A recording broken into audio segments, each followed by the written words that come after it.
Before we do this problem together, do this on your own first. So try to answer each of these questions and then proceed through the video. And if there's any point where you get stuck, at least work up to that point. And then go ahead and pause it after you've seen how to do that particular part of it.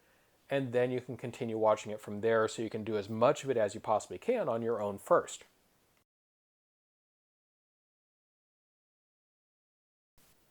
All right, first thing we're doing on this one is we are finding the critical points. Finding the critical points are the points where the derivative either equals 0 or is undefined. And in this case, because it's just a nice little polynomial function here, it will never be undefined, but it can be 0. And so we solve this equation first by factoring, and then solve from there. So we end up finding that x equals 0 and -6 as possibilities. So those are our critical points. Now if we want to know where the graph is increasing or decreasing, we know that it changes at the critical points. So then when I'm going to set up some intervals here, and my intervals are going to go from -infinity up to the first critical point, which is -6. And then my next interval is going to be from -6 up to the next critical point after that, which is 0. And then that one is going to go from 0 up to, well, there's no more critical points, so it's got to go up to infinity. All right, now I need to test within each of those, is it increasing or decreasing?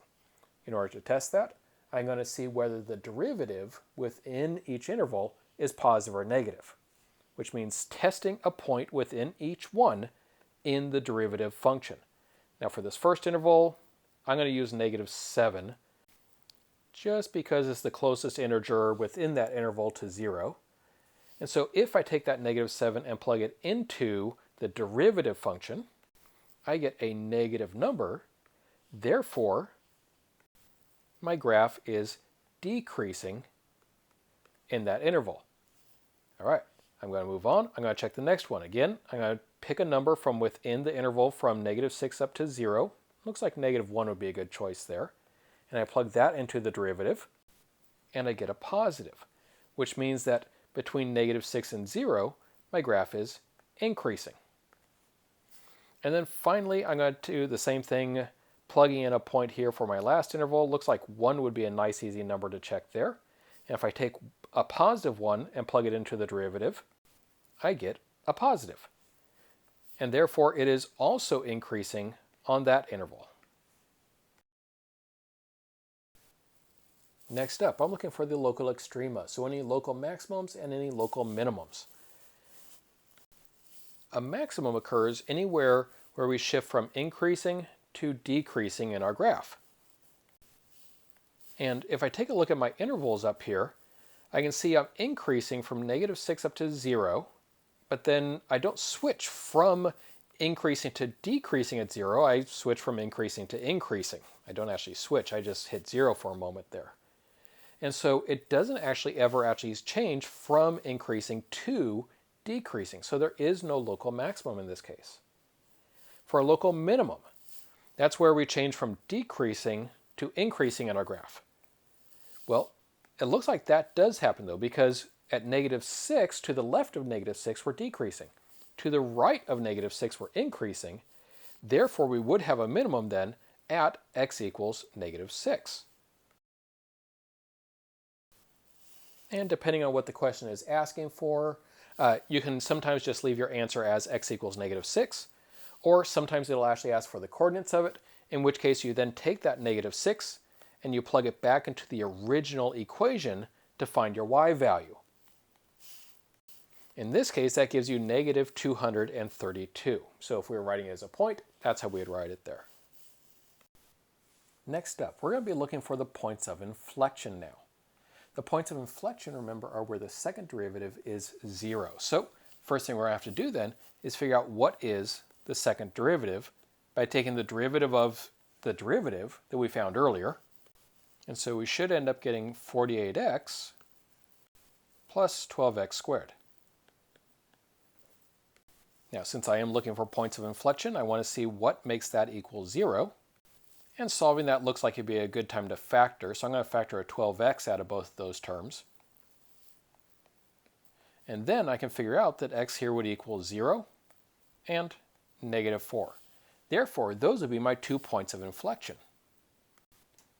And again, depending on the problem that you're being given, sometimes it'll just ask for the x values, and sometimes you'll plug in those x values to find the y values. If you are finding the y values, remember you're plugging back into the original equation, because that tells us what the actual y coordinate is. All right, next up, we need to find the intervals of concavity for this one. The intervals of concavity change at the points of inflection. So we're going to go from -infinity for our first interval up to the very first point of inflection, which happens at -4. We then go from -4 up to the next point of inflection, which was at 0. And then we go from 0, well, there's no more points of inflection, so then it goes up to infinity. All right, now we just need to know if it's concave up or concave down within each of those, which means testing a point within each interval. And so then I'm going to test a point in this first one here, and by testing it, since it's for concavity, I'm going to be plugging it into the second derivative equation. And I'm going to choose to use -5 for that one. So I'm going to plug that in, and all I really care about is it positive or is it negative? And it ends up giving us a positive. Therefore, from -infinity to -4, this equation is concave up. I'm then going to go and test another point. I'm going to plug into the second derivative a point from within this interval. Looks like -1 would be a nice easy one to check there. And that ends up giving me a negative number. Therefore, from -4 to 0, this graph is concave down. And then we do the same thing for the last interval as well. In this case, I'm going to choose 1 as my number to plug in. And when I plug in 1, I end up getting a positive number out of it. Therefore, on this interval, it is concave up.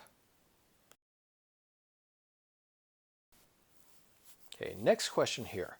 It's looking to see what are the absolute extrema on this particular interval. All right, now remember, to find the absolute extrema, we need to check the endpoints. We need to see what their y values are. And we need to check any critical points within that interval as well. Well, in this case, that means checking -5 and 1 for my endpoints, and then the critical numbers from there. But if you actually check all 4 of those, one of your answers is going to end up being a little bit off. Do you see why? Notice here we're checking -6, and -6 is not actually inside of our interval. So we actually do not want to use that one. We really are just going to check these 3, because it only matters about what's inside of the interval. So let's go ahead and plug those in. And again, remember, I'm plugging them into f of x because I want to know what the actual y coordinate is for each point. So when I plug each of those in, you can see the values I got there. So if I want the maximum, I'm looking for the highest possible y value of all the ones that I just checked. So that would be at 1, 209. And then for the absolute minimum, I'm looking for the lowest y value of all of them. And that occurs here at -5, -175. Then the last thing we're going to be doing here is sketching the graph, so we can try to get some idea about what this graph would look like based on all of this information. A great process for doing that part where we are sketching that graph is, if you have any actual coordinates, plot those first. So for instance, in this particular problem, that means that I would start by plotting that point. I'd plot the points of inflection as well. And then I'd even go so far as plotting these 2, since I just happen to have them from earlier work. Although usually we won't have those when we're sketching a graph, so we don't normally count it. And then once you plotted those points, then you can worry about where the concavity is after that. So I would then go to the concavity, and then once you've done the concavity, going through those particular points you plotted, then just check to see, is it actually increasing and decreasing at those points. Now in this particular case then, let's see what this graph would have looked like. This is our final result. The one tricky thing to note here is notice what happened right here at 0. Remember, that was a point of inflection.